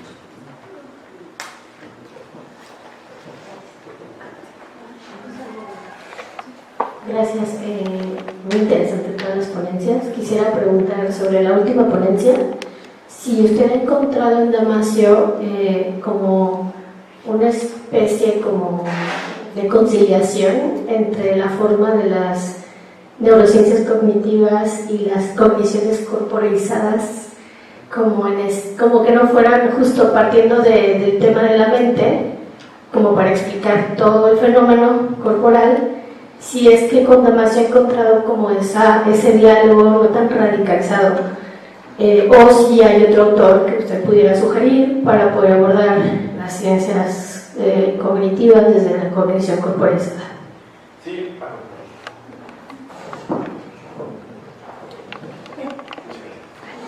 sí, bueno, yo digo Damasio porque para mí es el que más ha logrado o intentado unir, porque sus primeros libros hablan de las emociones, dice que las emociones son fundamentales para el conocimiento. Y después ya cae en esta idea de las imágenes mentales como base del conocimiento, pero hay un vaivén en el, o sea, a veces dice que a veces se centra mucho en el cerebro, entonces ahí comete un error, y a veces habla del cuerpo, ¿no? Pero hay otro problema más de la metodología, que aunque a veces lo habla, pero no lo aborda, deja un lado de la cultura. O sea, como si el cerebro ya supiera qué es lo que tiene que ser, ¿no? Ese es un discurso también que viene mucho en las neurociencias: el cerebro sabe, el cerebro decide, el cerebro quiere saber que actúa. Cuando por eso dije que es el sujeto, es el sujeto el que hace todo junto con su cuerpo y todo, toda su bagaje cultural, etc. Todo ese conjunto y la autoridad y todos son los que van haciendo estos cambios. Entonces creo que falta más en él, más claridad en eso, abordar más o darle un poquito más importancia al cuerpo, o que sea más sostenido esta importancia, y en otro lado también incorporar la cultura. Creo que eso es fundamental. Si no, entonces, ¿de dónde sacamos el conocimiento? Entonces estaremos regresando casi a como si hubiera un programa universal o un Dios que nos mete ahí las ideas, etcétera, etcétera. No queda muy claro en ese sentido. Pero para mí es de los que más han trabajado esto. Hay por eso es un biólogo, se apellida Cohen, y el libro se llama De las células a las civilizaciones. ¿Sí? Hola. Hola otra vez. No, y quiero hacer como 3 aportes. El primero, escuchando la conferencia de Carlos, pues recuerdo mucho el texto de Paul B. Preciado, de texto Yonki, que pues para el que no está relacionado como con Paul B. Preciado y con texto Yonki, pues es una tesis completamente experiencial donde Paul B. Preciado, antes Beatriz Preciado, hace su tránsito de mujer a hombre, y pues por eso se llama testo, ¿no? Porque después es la testosterona, ¿no? Que se va, pues como le va transformando. Y dentro de este texto Yonki hay un capítulo que viene, pues ya empieza abordando el tema del Fordismo, y el capítulo se llama La era farmacopornográfica, ¿sí? Entonces plantea la era farmacopornográfica como la era en la que vivimos, donde pues nosotros estamos sometidos a este vaivén entre la industria de los fármacos y la industria del porno, ¿no? Y entonces como la pornografía nos genera ciertas expectativas que nos llevan a la depresión, cuando nos lleva a la depresión nos recoge la industria farmacológica para darnos los fármacos, volvernos como otra vez a estabilizar para que volvamos a ver porno, y pues estar en ese ciclo constante, en ese vaivén fármaco-pornográfico todo el tiempo, ¿no? Y pues obviamente plantea pues, que todas las industrias ahora y toda la cultura entonces se basa en los modelos de lo farmaco-pornográfico, ¿no? Pues es como cualquier empresa, por ejemplo, en internet o lo que sea, si quiere montar una página, lo primero que tiene que ver es cómo funcionan las páginas pornográficas, que son las que más venden, ¿no? Y pues también cómo funciona todo este cuento del poder a través de la farmacología. Eso por un lado. Entonces, pues, por ver desde me parece una mirada muy interesante al respecto, porque no estoy totalmente de acuerdo con ella, pero pues me parece interesante. La segunda idea que se me viene a la cabeza cuando tú hablas de gozo, una cosa pues, es el gozo y otra cosa es el lugar del goce, ¿no? Que es como, son dos cosas completamente diferentes. Y pensaba yo pues que muchas veces en estos espacios, o sea, lo digo porque me ha pasado varias veces, la gente confunde el goce con el gozo, ¿no? Y el gozo, pues bueno, si tratamos como de el gozo en el sentido de llenarnos instantáneamente de poses y de cosas que son completamente banales y de lo que hablaba yo ayer acerca de cómo se ha contado también el gesto, y bueno, todo eso tiene que ver con ese gozo. Sin embargo, todo lo que tú hablas también se encuentra en el lugar del goce, ¿no? Es como, y cuando dices tú, bueno, tratar de entender cómo sufrió el otro antes de morir, o cómo murieron, o cómo esa relación con la muerte, que está en ese lugar del indecible, porque finalmente nunca lo vamos a resolver, se encuentra como en ese lugar también del goce, ¿no? Que está por fuera del discurso. Y creo que eso es lo más interesante pues no lo más interesante, es una de las cosas más interesantes dentro de tu propuesta, con el sentido de cómo romper con esta cuestión hay unas cuestiones instituidas alrededor de la muerte y el sufrimiento, pero otras que se quedan por fuera y que sería interesante empezarlas a indagar y a nombrar.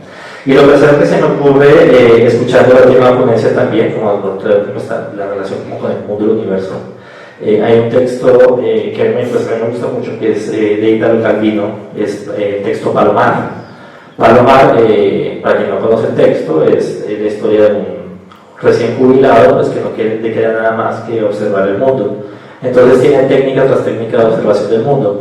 Y hay un capítulo clave, pues un apartado clave que se llama El mundo mira al mundo, donde prácticamente pues, Palomar lo que plantea es que el cuerpo se termina reduciendo a una película, a una fina película, pues donde pues nosotros estamos mirando a través de una ventana el mundo, pero pues ¿qué es lo que está afuera? Pues es el mundo que nos mira, y al final pues nosotros somos ese mundo que mira al mundo, ¿no? Y como en esa relación como de retroalimentación pues que reduce el cuerpo y lo disuelve, o sea, esta corporalidad realmente como a una fina membrana, donde pues no hay ninguna diferencia entre lo que hay en ese adentro con ese afuera, ¿no?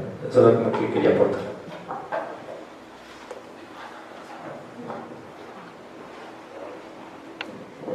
A mí me gustaría hacer también una acotación que George Simmel nos habla sobre esta objetualización del sujeto y cómo se vuelve la tragedia de la cultura, en donde lo que creamos nosotros y lo que somos a su vez nos domina, porque como nos cosifica, acabamos siendo dominados por lo que creamos o las prácticas que creamos, y entonces eso también me recordó mucho tu ponencia, Carlos, en ese sentido que la idealización con la ciencia, la tecnología, la humanidad debe estar mejor, y en este caso la medicina para curarnos, para el cuidado, y acaba convirtiéndose en lo opuesto, como hay una intención, esa intención acaba voltándose en contra del mismo creador, ¿no? Es como una dialéctica destructiva y hacia allá lo dirijo, y también en este sistema productivo del que hablaba, del consumo, el cuerpo se consume con la medicina y el cuerpo consume la medicina, pero todo hacia una tendencia etanatática, ¿no? Y hacia allá vamos, o sea, no importa si te tomas un Prozac o 10, porque pues uno era para adormilarte o 10 para matarte, pero al final es el mismo objetivo, la misma meta, como consumir la vida, no importa si es lenta o rápida, pero consumirla, pero de una forma más dramática que erótica. ¿Me das chance? ¿Me das dos patadas? Yo estoy totalmente de acuerdo, claro, pero justamente yo quise hacer esa mención de la transición que va de este poder médico al poder psicológico, porque estoy convencido de que este poder que nos está atravesando y constituyendo hoy es un poder sutil, más cínico, más poderoso, pero más invisible. Y ese es justamente el peligro de este nuevo poder, que está, o que viene sostenido desde el último tercio del siglo XX por todo el asunto de la ideología de la felicidad, que viene sostenido por la psicología de la positividad, por el famoso coaching y por los famosos modelos de autoayuda. Entonces, no hay en el mundo ni de la academia, ni no academia, de las artes, de las ciencias, de las humanidades, no hay campo que no se esté viendo atravesado en la actualidad por este poder que está muy sutilmente presentado. Wendy Brown en el libro del Pueblo sin Atributos no enfatiza en eso, pero queda muy claro cómo estamos viviendo una nueva revolución que está modificando nuestra forma de pensar, de vincularnos, de sentir y que la gente lo está percibiendo.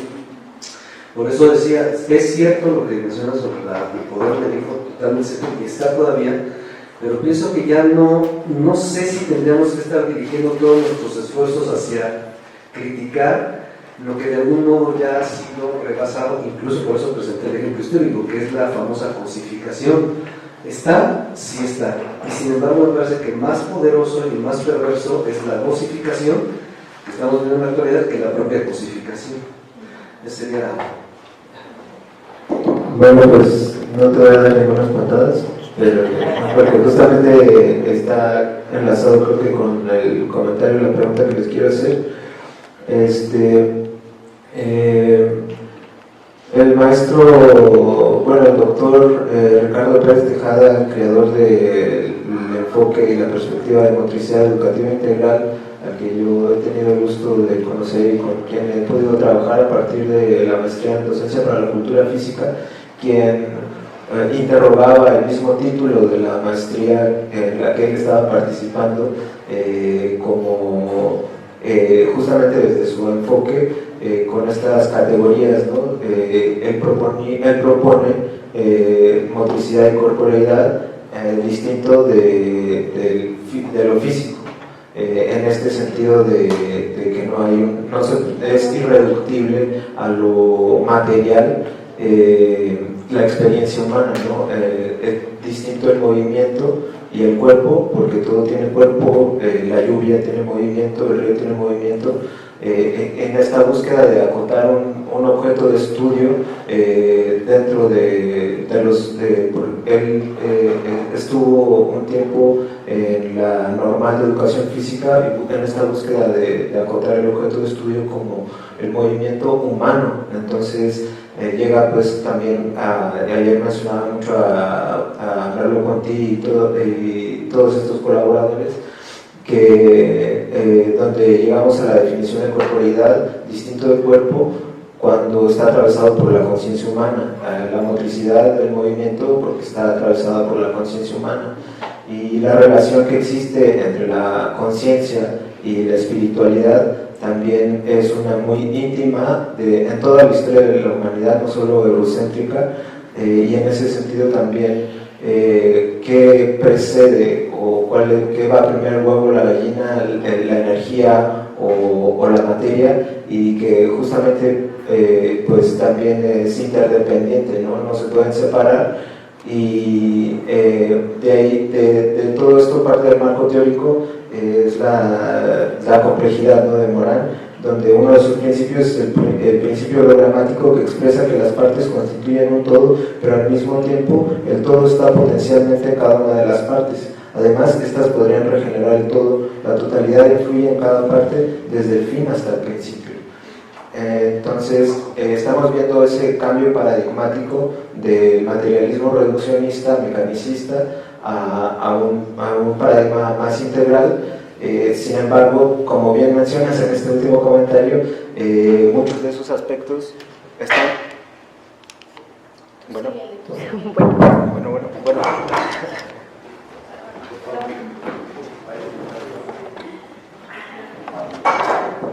Muchos de esos aspectos están siendo cooptados por la lógica del capital, y entonces, si bien ya la ciencia ha estudiado los cerebros de altos meditadores budistas o otras personas, se utiliza el mindfulness para aumentar la productividad de las empresas, ¿no? Más allá de una realización del potencial humano integral o integrador.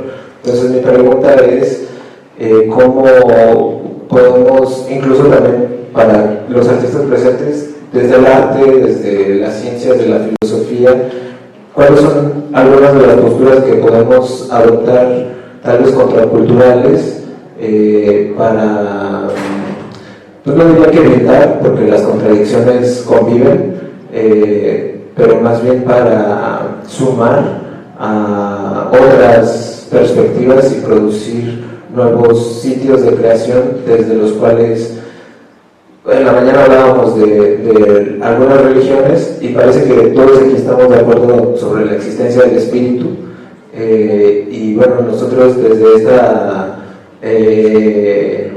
perspectiva hablamos también de una espiritualidad laica, ¿no? En este sentido.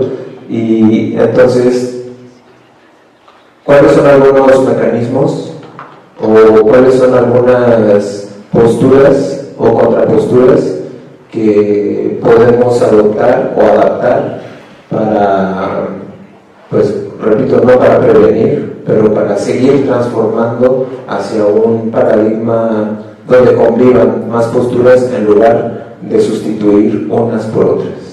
Gracias.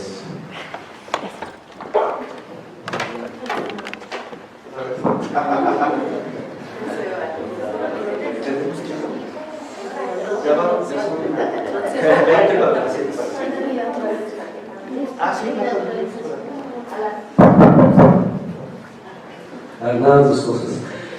¿Sabes qué? Yo coincido contigo completamente. Quise hablar de gozo, porque sabía que el tiempo iba a estar súper cerrado y hablar del goce ya implicaba una reflexión distinta. Entonces, yo quería solamente como dejar apuntado este asunto de cómo hoy día parece que los tiempos es gozar y pasar al siguiente gozo y al gozo, ¿sí? Pero estoy de acuerdo en que eso nos lleva a un lugar distinto y más complejo.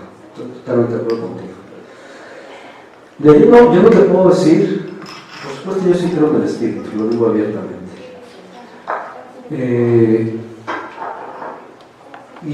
No quisiera ni siquiera ahondar mucho porque es una discusión, una charla que nos va a llevar a mucho. Yo pienso que, por ejemplo, la posición que presenta me da la impresión que la manera en que el espíritu no tendría lugar no existiría.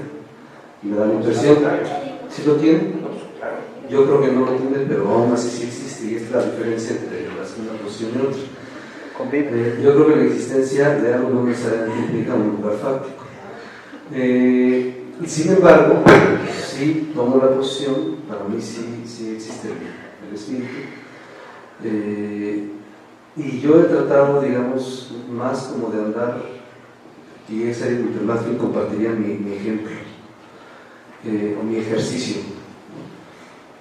O sea, yo he tratado de caminar y he estado entre evangélicos, católicos, taoístas, budistas, grupos de cuarto y quinto paso, la mexicanidad. O sea, yo he tratado de caminar y conocer.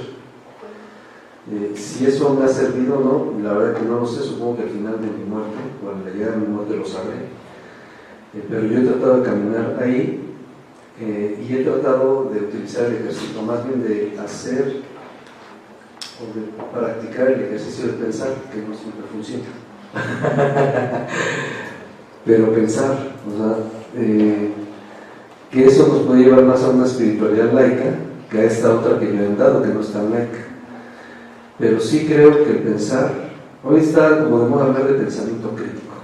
Yo solamente digo pensar, o sea, pensar, tomar una posición y que esa posición te lleve a la increencia para después volverte un creyente. Yo sí creo que se trata de, para no quedar así rápido lo digo. En un periódico evangélico alguna vez leí que se narraba una historia donde una persona le pregunta al otro, ¿tú crees en Dios? Y le dice el otro, sí creo en Dios. ¿Por qué crees en Dios? Pues porque mis papás me dijeron que existe. Entonces yo sí creo que existe. Es el primer nivel del evangélico. Segundo nivel del evangélico, ¿tú crees en Dios? No lo sé. ¿Por qué? Pues porque no sé por qué Dios puede permitir tanta injusticia, tanta maldad, tanto, ¿no? Y entonces dice, hay un tercer nivel del evangélico, el necesario, o sea, pasas el de la creencia, pasas el del cuestionamiento, y el tercer nivel es, ¿crees en Dios? Sí creo en Dios. Sí creo en Dios. O sea, ya te fuiste como un creyente, ya pusiste en cuestión tu fe y regresaste a la fe, y no hay duda. O sea, yo creo que esa parte del medio es fundamental para poder llegar a una fe, pero primero es necesaria la creencia. Y yo creo que sí sería un buen ejercicio que la gente se planteara desde ahí y cuestionara para ver hacia dónde su propia fe lo lleva. Yo lo plantearía así, tan general como en este evento.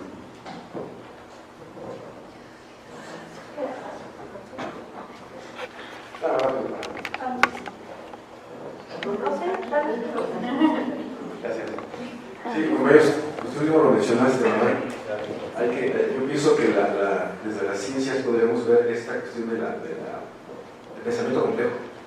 El pensamiento complejo, ¿no? Que no exactamente va en contra, pero discute con la mecánica tradicional, con la moderna, la de Newton.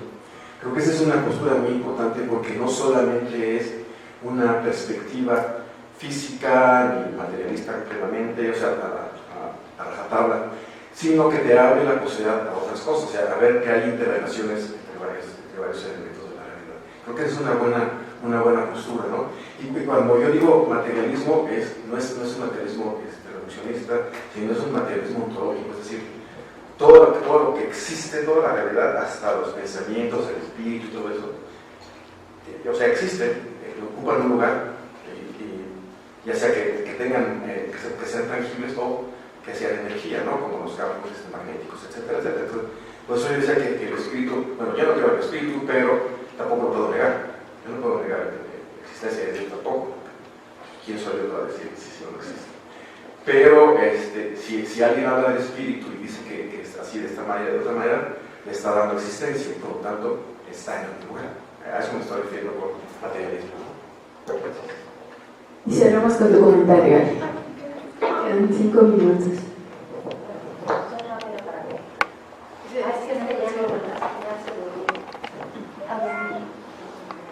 Bueno, yo, nada más, a mí me gusta mucho esa idea de que tiene, pues cuando dices los sueños existen, no tienen materia, me gusta mucho. Yo digamos que entiendo, necesitaría como leer más desde dónde tú lo estás construyendo, ¿no? Porque, bueno, más o menos sé cuál ha sido tu investigación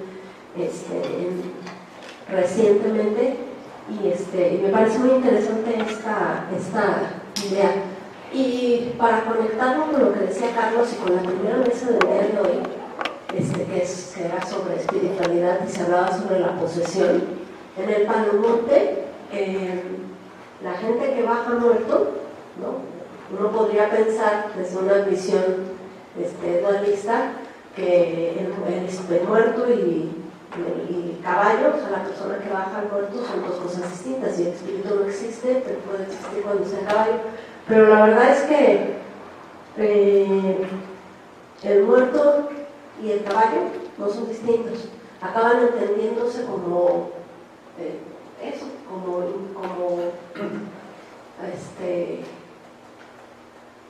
un solo, como una sola, no son, sí, una sola. Entonces el espíritu, incluso aunque se llame así, el espíritu muerto, es la persona también, ¿no? Entonces en ese sentido, estamos hablando de un ámbito totalmente diferente de explicación del mundo al que se tiene en el Palo Norte afrocubano que tú estás diciendo, y sin embargo yo pienso que esa idea, sí estaría de acuerdo, ¿no?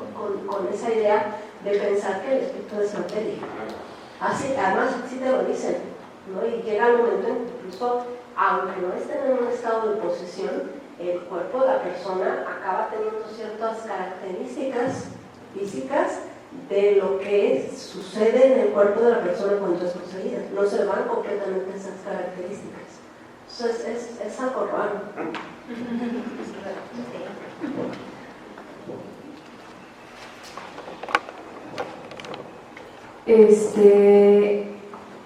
Yo quisiera como reflexionar un poco sobre un texto que también habla sobre el cuerpo farmacopornográfico, que me parece como súper interesante el concepto, donde trata pues el asunto de la noción del cuerpo a través de como el asunto positivista, ¿no?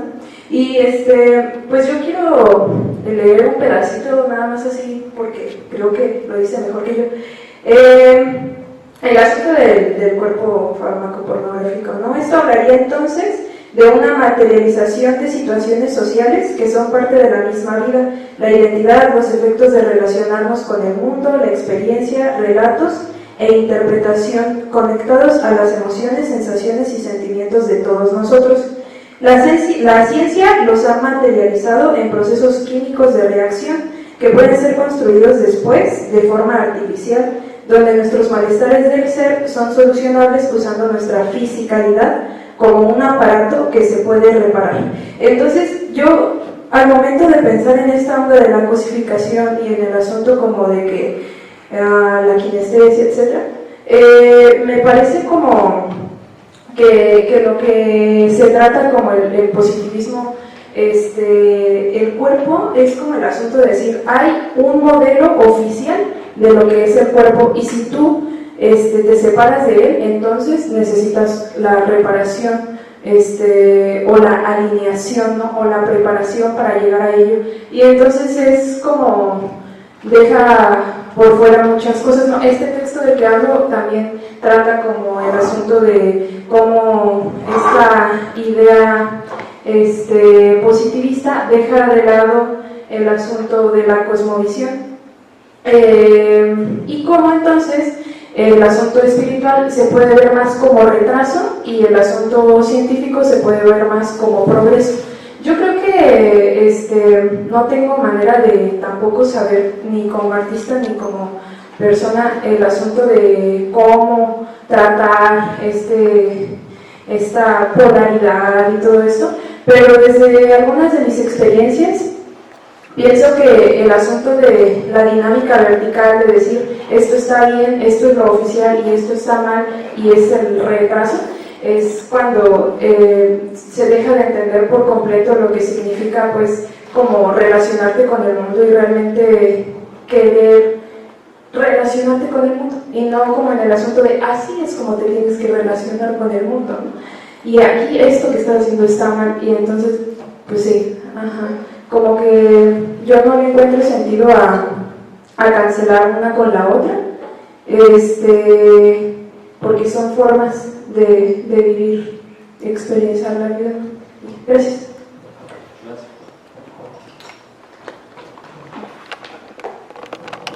Bien, damos cierre a nuestra mesa del día de hoy. Muchas gracias, Mónica, Carlos y Arturo, por sus grandes aportaciones.